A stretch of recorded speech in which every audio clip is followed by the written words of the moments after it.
La BAD, Banque africaine de développement, est de retour à sa maison sur les bords de la lagune Brié. En attendant la fin de la réhabilitation de son siège, la BAD est logée au CCIA, Centre de commerce international d'Abidjan Plateau, désormais bureau annexe de la BAD à Abidjan. Signe révélateur de ce retour, l'arrivée de Donald Kaberuka, le président du groupe, depuis le 19 août dernier. Puis suivra le 8 septembre la cérémonie officielle avec la montée des drapeaux des pays membres et la tenue en terre ivoirienne du premier conseil d'administration. Du beau monde en perspective et bonjour aux bonnes perspectives de l'économie ivoirienne. Parce que la BAD à Abidjan, c'est avant tout 2000 agents en permanence dans la capitale économique ivoirienne. Des agents au pouvoir d'achat relativement élevé. Conséquence immédiate, une consommation boostée et tout le monde s'en sort à bon compte.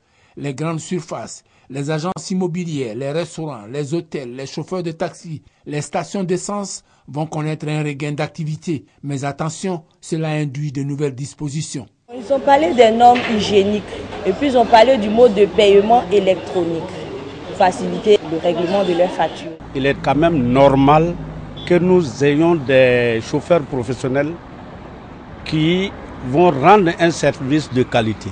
Autre exigence, celle-là en direction des banques. Il s'agira d'offrir aux agents de la BAD la possibilité d'ouvrir des comptes en devises. Ça, c'est pour les gains financiers et les conditionnalités à observer. Mais le retour de la BAD à Abidjan, c'est aussi en termes de gains en facteurs non monétaires considérables. Par exemple, les projets en direction de la Côte d'Ivoire seront exécutés avec célérité du fait de la proximité.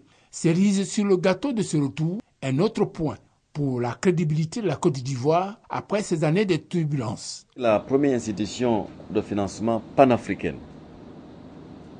décide de rentrer chez lui. C'est la première retombée qu'il ne faut pas négliger.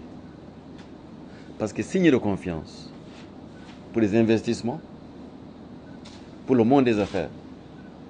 Alors, je ne peux pas, moi, aujourd'hui, chiffrer cette retombée, mais je pense que c'est la retombée la plus importante. C'est vrai, c'est un retour gagnant pour la Côte d'Ivoire. Reste maintenant la question de la gestion rigoureuse de ce potentiel, de son exploitation conséquente dans l'espace, le temps, de sorte à combler ces années de gâchis.